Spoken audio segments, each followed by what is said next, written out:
Hi guys, MrRoflWaffles here. Today, we're going to be evaluating the Shadowkeep campaign, but all these years later, which might seem like a weird exercise to be doing, but I just played Shadowkeep for the first time ever, having never touched it before and having never learned anything about it whatsoever, and so I've got a somewhat unique perspective on it because it's not burdened with all of the emotion that happened during the launch of Shadowkeep and the live service of Shadowkeep and all that sort of stuff. All I've engaged with in Shadowkeep so far is the campaign itself. I haven't even done the post-campaign stuff. And so today, we're going to basically work through an overview of the Shadowkeep campaign as I understood it from what the game presented. We're going to talk about the story beats, whether or not those were particularly interesting or not. We'll talk about the gameplay, and then we'll kind of give it a loose overall grade for what I thought of it. And it's going to be a fair bit different to, I think, what you might be expecting if you're a long-time Destiny player. So, without further ado, let's start with maybe a little overview of what I interpreted to be the Shadowkeep campaign story. And to do this, I'm actually using my new tablet, which we're going to be using for my lore raids and lore streams and stuff with Bife and just stuff that I'll be doing on my own. It's here, so I'll be able to write in real time, and you'll be able to read everything that I write. Shadowkeep campaign. The first thing that happens is Eris goes to the moon, and I think she goes on her own. I'm not sure why she went on her own. I'm not sure I internalized that, but she's there on her own. It's like she's like refusing to let other people come with her or something. Maybe it's because, as you learn during the Shadowkeep campaign, I think she lost her whole fire team on the moon. I think one of them died to Omnigal, and then a bunch of the others died also on the moon. So maybe she's just like, meh, I don't want to get other people involved on the moon anymore. Like, I'm done with that responsibility, so I'm just going to go myself. And when Eris is there, the moon gets crumbly. That's the official term for it. There's like an earthquake. I guess it's a moonquake if it's on the moon. And from the moonquake, she makes a discovery. She discovers the pyramid. Now, when that happens, there's a load of new hive activity that begins on the moon. And so Zavala sends us in to just put a stop to that hive activity. Now, it's quite funny, this bit of the campaign for me, because it's the very opening moments, but it really goes to show, at this point in the Destiny story, Zavala just feels like the kind of gung-ho army guy. Like, he doesn't have, in my reading of it at least, nearly as much of the nuance as I feel like he's got now, like the extra color to his character that they've built in with Final Shape and stuff like that. He just sort of is the guy that's just like, go kill Hive, Guardian, thumbs up, woo Earth, like nationalism, let's go. So Zavala sends us in, we fight our way into the keep, and the keep is this big red tower and structure that it seems like the tower and the Vanguard already actually knew about. They didn't necessarily know the extent of what was going on there, but like the construction of the tower, for example, they did know that it was happening, but they just kind of let it happen. They were like, yeah, it's not important. It's probably just like a ritual thing. It's the Hive religion. We'll leave them be. But now there's all this Hive activity, so we fight our way into the keep, and then we find the pyramid ship ourselves. So that's a big revelation. And it's cool because my chat's told me that the pyramid ship wasn't really like focused on in marketing, etc. before this point. So when you turn that corner and you see the pyramid ship, it's like a big moment. You're like, what the hell is that doing there? Like, it was pretty cool. I think it might even have been the first time we ever saw a pyramid ship in the game, maybe? I mean, correct me if I'm wrong, and my chat below me here can help me out with this. I think in the ending of Destiny 2's base campaign, we saw pyramid ships just like lurking in space. Is that right, guys? And then this is the first time that in person, it's like our Guardian's eyeballs seeing the ship. Okay, I'm correct. Perfect. Cool. So a pretty big moment to be walking into a room, cavern, area with a pyramid ship physically in front of us. That's a pretty big deal. Now, as we're going, we start encountering these things called nightmares. And there's some small nightmares that are around the place.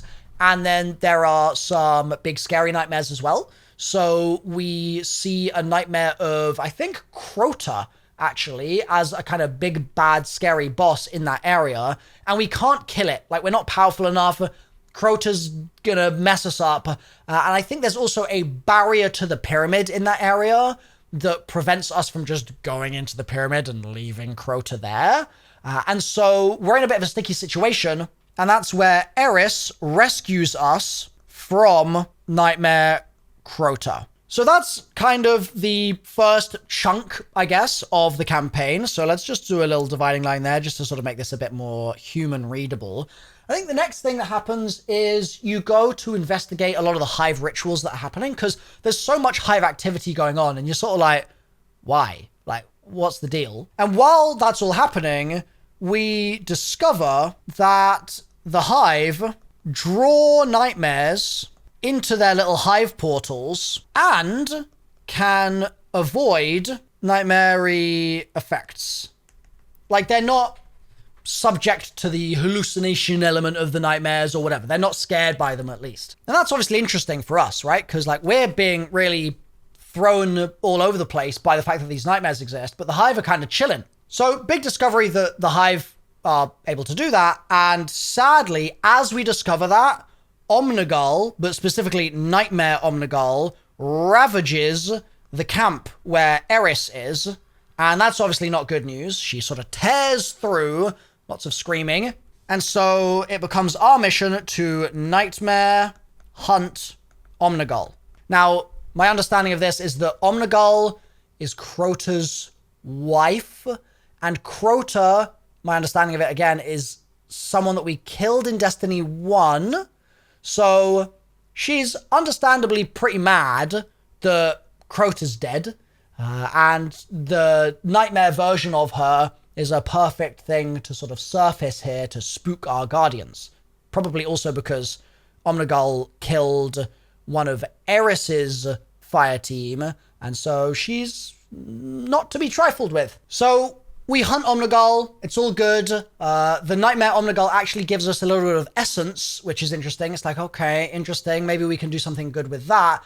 And then we go to investigate the keep because there's all this energy emanation coming from the keep itself. And there's a comment from Eris here where she says something along the lines of the fact that she suspects, like her theory is that the tower of the keep might amplify hive magic. And that might be the reason that they wanted to build it in the first place. Now, while we're doing that investigation, we come up against Hashladun. Hashladun. And then it's probably got like a thingy on the U because the hive seem to like doing that. Probably, I can't remember. But Hashladun is the daughter of Crota.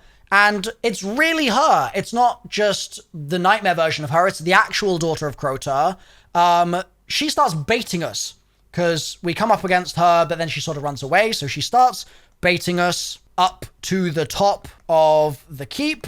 And I wasn't sure at first why that was happening, like why we had to go to the top of the tower with her specifically. But my assumption, having talked with chat here, is that if it is indeed a kind of hive magic amplifier, maybe Hashladun's own magic is most powerful at the top. Like, that would make some sense, I suppose. So we fight Hashladun and we kill her. And it's very convenient that she shows up in this moment to fight us and baits us to the top of the tower, because when we kill her, she drops a tablet which mentions this other device called the cryptoglyph. And that gives us something to chase, basically, in the next missions. So let's do another dividing line there. So we go down into the Hellmouth, and specifically it's the catacombs that we go down into, and that's to get the cryptoglyph itself. And once you've got the cryptoglyph, we put it on the table, And the table's like a little crafting bench type situation that allows us to craft this Dreambane armor, which protects us from damage from nightmares and all that sort of stuff, I think. Then when you've got the crafting table sorted, you then do 3 more nightmare hunts. And from those nightmare hunts, you get a couple things. One is you get essence. Those essences allow you to craft more Dreambane armor. And you also learn more about the enemies that we're fighting nightmares of. So there's Fogoth, for example.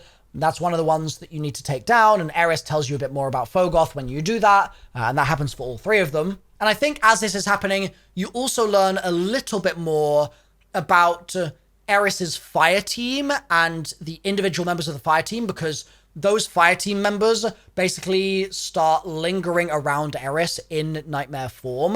But that gives you an opportunity to be like, oh, okay, Ariana, cool, you're part of the fire team. I know a little bit more about how you died now and what you stood for. And like, as you're doing all of this stuff, you'll sometimes find Toland nodes as well. And Toland will tell you a little bit about the situation. But Toland's very peculiar. I don't really have a handle on what Toland's doing just yet. So we're going to save that for a different video. But long story short, you do your 3 nightmare hunts, you get your full Dreambane, and that means that you have a full armor set, so you enter the pyramid, and I should be clear, you actually enter the keep here, so you know what, let's correct this. You enter the keep, but then the pyramid is what sucks you in. And it's quite a cool moment, because I thought I was just going to kind of walk in there, and then suddenly I was suspended in the air, and I'm being sucked towards the hole. Like, can't complain. As that happens as well, Ghost starts getting a bit spooky. So your little ghosty starts saying violence, beauty, truth over and over again. And it's all quite peculiar. You're like, are you good, little buddy? Like, is something happening down there? Are you okay? And that's a really, really cool moment, like, as it's happening. And then you get inside the pyramid. And so let's do another divider here. And in there, you fight a couple more nightmares. And then eventually you get to Nightmare Crota. And that's basically the final boss of the campaign. Unfortunately, it's very power crept at this point. It's only normal difficulty, so it's really not a challenge. But we'll talk more about that in a moment here. But you get the Nightmare Crota boss fight. You fight Nightmare Crota. You take it down. And then you get teleported from the sort of nightmare zone, and you're teleported into admittance in the pyramid. When that happens, several very interesting things happen in quick succession. First of all, you proceed forward a little bit, and you see this weird 1/3 figure. Like, it's sort of 3 guardians, but it's 1 guardian, but it's kind of split, it's kind of weird, and sort of looks like it's doing a little bit of comparing. Yeah, it's a kind of unusual looking statue. It's got like 6 arms that are all kind of, yeah, doing that. And there's no real explanation presented for it. It's just split in a kind of odd way. So you go past the statue and you then climb some stairs and you see this big draped statue. In front of that draped statue is something that I am going to refer to as the summoning key. It's actually an unknown artifact, but it looks so much like the summoning key, which I actually have next to me here, that we might as well just call it the summoning key. Like, this is the summoning key from COD Zombies, for the record. But it looks like this, and you grab the summoning key, and then a cutscene begins. And so we're going to, again, just delineate here so we're nice and clear what's what. And the dialogue in the cutscene is very interesting. So I'm going to basically just write it all out now. So we're in this gardeny area, and that's having been teleported, for the record, once we touched the object. And this mirror image of ourselves says to us, "You made it. We've heard your cries for help, and soon we will answer." And so we obviously say, "Who the hell are you, dude?" And they say, "Don't you recognize us? We're not your friend. We're not your enemy. We are your salvation." This obviously being a reference to the fact that Garden of salvation is the raid that came out with Shadowkeep. And so presumably, I haven't played it yet, we'll be doing it on Sunday, blind, but presumably that will lead pretty much directly on from everything that we're seeing here. So that is basically the story as I interpreted it. Maybe there's some stuff in there that's wrong. Maybe there's some stuff in there that I missed. Who knows, right? But overall, that's the story that I picked up on. Now, the reason I wanted to go through that entire overall kind of trajectory was to highlight a couple of things, right? First of all, when you actually boil all of this down, the story is very, very simple. This entire section here is... This entire first section is how do we get in? That's basically everything that's going on there. The second section is making armor just to get in. So we've learned how to get in, and then we have to actually do it. And then this final section is basically just kill Crota. Like, sure, there's some other bits and pieces, but like, it's more or less just like fight some nightmares, kill Crota, finish the story, right? So it's very, very simple. There's not a lot of deviations. There's definitely no B plot. Like it's simplistic and it's straight shooting. And so that's the story reveals as you go through. But I think it's also worth doing the same exercise with what the gameplay is in each of those sections too, because the gameplay in this is not breathtaking, but there were some moments that I did enjoy. The first section is basically just kill Hive. Then the second section is pretty much kill Hive in a different place. The third section here is pretty much kill Hive bosses, like it focuses on the bosses a little bit. And then the last section is kill bigger Hive bosses. And like the way that you go about killing them, yeah, there's some differences in the sense that like towards the beginning here, you do the ritual activity thing, which I'd never done before. And that was actually really cool. I really enjoyed building up to whatever it was, wave 8, I think, of doing the Nightmares activity in order to get into the keep for the first time. Like, I found that really fun. I was a little confused by it because I started worrying that I was just doing a public event and worrying that my stream were going to be all like pointing and laughing at me while I did something totally unrelated to what I was actually meant to be doing for the story. So it was a little disorienting maybe in that regard, but I still did enjoy it as an activity. Like, I would do that again. That was fun. And then, yeah, I mean, like, I didn't really especially love any of the gameplay that was presented in any of the future sections. I just sort of killed Hive for a while. But as much as that is the case, killing Hive is fun. Hive as an enemy type, I really like. And I also think that the aesthetic of all of this was top notch. Like, the red keep itself is gorgeous. It's so pretty. It makes me want to explore the entire thing to the point that we actually went out of bounds at one point because I found a hole in a rock where I could climb through, and I basically found an out of bounds spot. And I was completely suckered into just exploring, like, under the map for hours. It was really, really enjoyable, actually. And it's something that I wouldn't have been nearly as interested in doing if the overall aesthetic of that space had been less appetizing.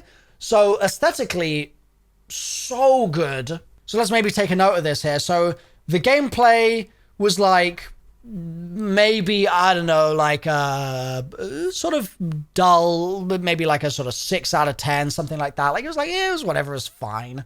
But then aesthetics were, honestly, for me, probably like a 9 out of 10. I think there were moments where I could have been slightly more wowed if there was just like more to it, perhaps. But they were up there. Like, I really, really enjoyed the overall aesthetic quality of it all. And when you get in to the pyramid, and it's sort of like how you see in Sundered Doctrine, but it's sort of not as well. It's got its own visual language, and it's very kind of spooky in that. Like, I liked that a lot. It was really, really enjoyable in engaging with that space and exploring that space. So aesthetically, hell yeah. And then also story-wise, as much as it's simple, right? Like, how do we get in? Then we just make some armor. Then we like kill Crota or whatever, or the nightmare of Crota. Like, that's pretty straightforward. I still found the little tidbits that we got from Eris to be really interesting. Like, I enjoyed Eris's small little nuggets of information about her fire team and where she was kind of positioned in things. And I also really liked the ending. So I think story-wise, it was kind of maybe, let's see, like it's a tough one because the overall beats aren't that interesting. Like, I think I give the overall beats like a 6, but then some of the sort of tidbit stuff, I maybe give like an 8. So I guess we're going to go with a 7 average for that one, maybe. So it was sort of scoring some pretty good marks there. I also appreciated that there were some sort of side questy Easter eggy type things, like the tire game was really cool.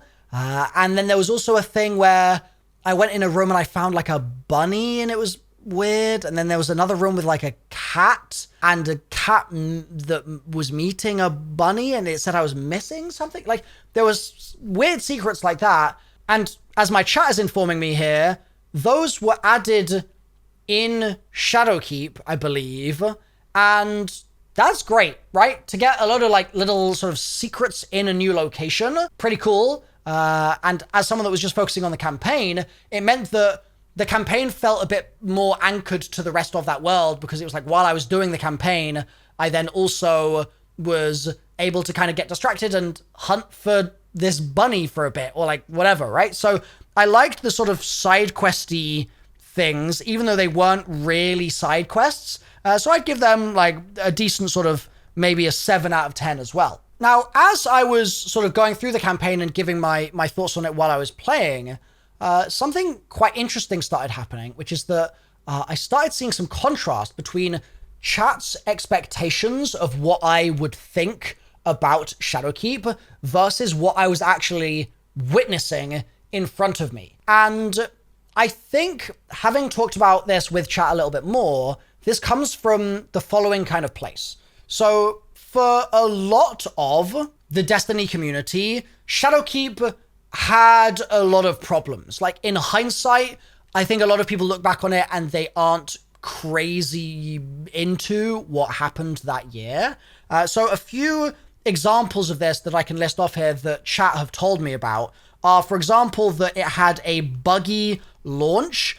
I think it was something like the servers were not so hot at launch, something like that. So the launch was an issue. The live service element wasn't great. Like, we'd just come out of Forsaken and going into the Shadowkeep live service, I think people have basically said that it felt a bit empty. And you can kind of also call that a content drought. Then on top of that, people have expressed to me that they were frustrated by a lack of payoffs in the story, because there were things being set up in the story, but then maybe part of the live service issues were that they didn't really feel like they were resolving. And so there's obviously some contrast there with my experience, because I've seen the final shape ending, and so I've already got the payoff. So I'm almost like looking at it in reverse. So it's a bit weird. But lack of payoffs is definitely something that people at the time, as expressed to me by my chat, were not crazy happy about. And then also the sort of story design itself felt a bit like fetch questing, I suppose. And this is another one where, for me, I don't really feel like they're fetch quests as much as many Destiny players do, I think. Just because, I mean, they're objectively fetch quests, right? But I don't feel the friction of those nearly as much, because I haven't run them 1,000 times, right? Like, I've just done them once. And the first time round, it's fun.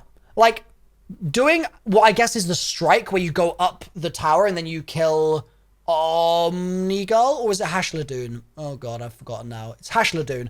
When you kill Hashladoon at the top of that was fun for me, but for Destiny players, it's probably mind-numbingly boring. You know what I mean? So doing it for the first time, I was like, yeah, I enjoy this. I enjoy what's happening here. I enjoy the little lore tidbits I'm getting as I go along. The gameplay's not crazy innovative, but it's an opportunity to kill Hive in pretty places. And like, that alone makes me a happy guardian. You know what I mean? So fetch questing for many people is a big problem. And then the last one I think that we'll cover probably for the time being is the fact that it does reuse bosses, and I think it reuses locations as well, I think. And obviously for people that have been playing Destiny the entire time, to buy an expansion and then to see the same bosses that you've seen before is like a little bit frustrating, right? But again, for me, I didn't have that because like I've never fought Crota before. So that was new for me, weirdly. It was new to the point that I had to ask chat whether Crota's like room in the nightmare place at the end of the story was something that they'd seen before. And they were like, yeah, like that room was familiar. And they were like, we'll leave it at that because we don't want to spoil anything. But the room is familiar, right? Like it's somewhere that you've been before. So I had no idea. And so I was experiencing all of it as if it was all new. Like everything outside of that first section of the moon, I guess, around the Hellmouth. Like I've been around there before. But like all the stuff in the keep and basically everything else related to it was all totally new for me. And all the nightmare places were all new as well. So I kind of got lucky and I didn't feel like it was a load of reused stuff. The exception to that maybe being that I fought Fogoth in Destiny 1, I'm pretty sure. So when I was back in that space, I was like, oh, I'm here again. Cool. But like totally a valid reason to criticize it, right? To sort of say that Shadowkeep does have several problems. And so if we just sort of summarize here what I have experienced out of all of this, I haven't experienced the buggy launch. I definitely haven't experienced a bad live service because I'm not playing any of the live service stuff. The lack of payoffs is sort of fixed for me because I have the ending, and the ending directly relates to a ton of things that are set up here as foreshadowing for the future. So I don't really have that. The fetch questing stuff I didn't mind, and the reused stuff I just mentioned, right? So I totally recognize that my experience of it was very different to what you guys might have experienced at the time of launch. But what I'd maybe ask you guys to consider is when you think about Shadowkeep, I feel like a lot of people were being negative about the Shadowkeep campaign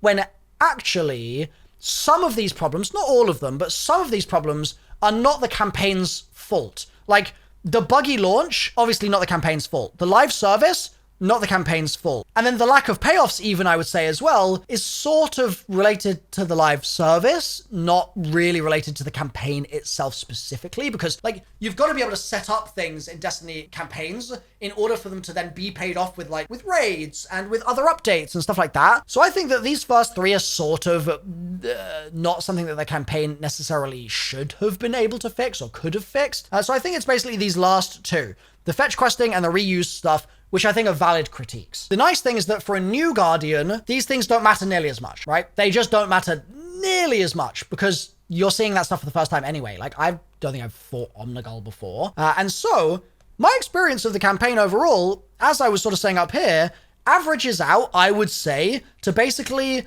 a 7 out of 10. Like, it wasn't spectacular, but it wasn't bad. Like, I enjoyed my 5 or 6 hours that I spent with the campaign.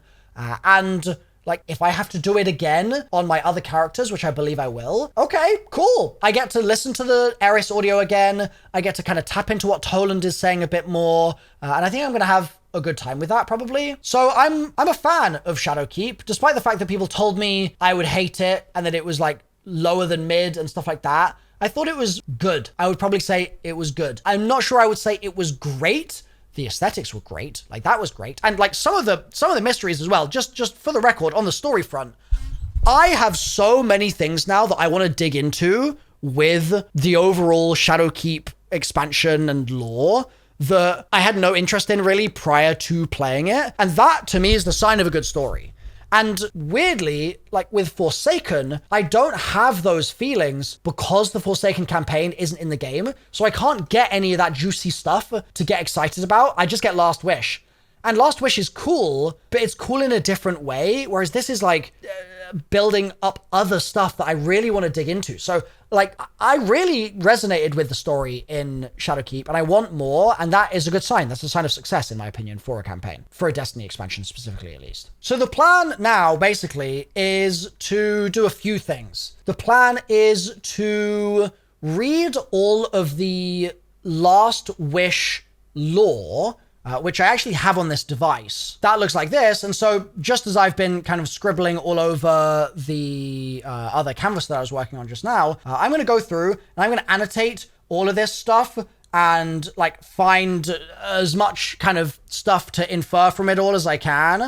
And then I'm going to do some streams where I sort of break that lore down and kind of condense it into Spark Notes. And then we're going to do some lore streams with Bife where I sort of give him my interpretation of the story as we go through the raids. So it should be a bit of a spin on his normal lore raids, because instead of just talking about the lore from his perspective, he's going to hear out my weird kind of broken interpretation of things, and we'll kind of beat up some ideas, which should be fun. So that's going to happen first. And once I've got that done, then the reason I bring this up is I can do the exact same thing with Shadowkeep. So the Garden of Salvation raid, which is happening this Sunday, the blind solve of that, and the dungeons and like all of that, we can dig into the lore just like this and break it down and learn what's going on and start playing with it with completely fresh eyes, which I think should be a really fun journey to go on. So if you guys are excited for something like that, make sure to let me know in the comments. Make sure to come by the stream sometime on Twitch, twitch.tv/MrRoflWaffles. And I hope you've enjoyed this video, sort of breaking down my thoughts and impressions and interpretations of things as well. The main kind of questions from Shadowkeep that I want to know the answers to at this point are probably why is Eris smirking when she like basically touches the statue and then she ends up like getting her little ball covered in concrete, and then she is like, full send, I'm going to do it again. Like, what's happening there? Is Eris slightly evil? Like, I'm very curious about that. And I also just want to know, like, what is the garden? Because obviously it's going to be relevant in the raid, the Garden of Salvation, and it's in the end cutscene, but like, I don't really know why yet. And I also think I noticed some Vex that are all grassy. So again, I'm like, why? And I'm really looking forward to just getting that explanation from the game itself. Like I've told people so many times, I don't want to just read it from chat. I don't want to just like watch a YouTube video. Like, I want to engage with the game's source primary media. It's gonna be really exciting to do that. So I'm looking forward to it. And I hope you guys will come along for the ride as well, and we can explore some Destiny lore together. So that was Shadowkeep. Had a great time with it. Looking forward to the next one. And thank you for watching, and I'll see you guys next time. All right. Bye for now.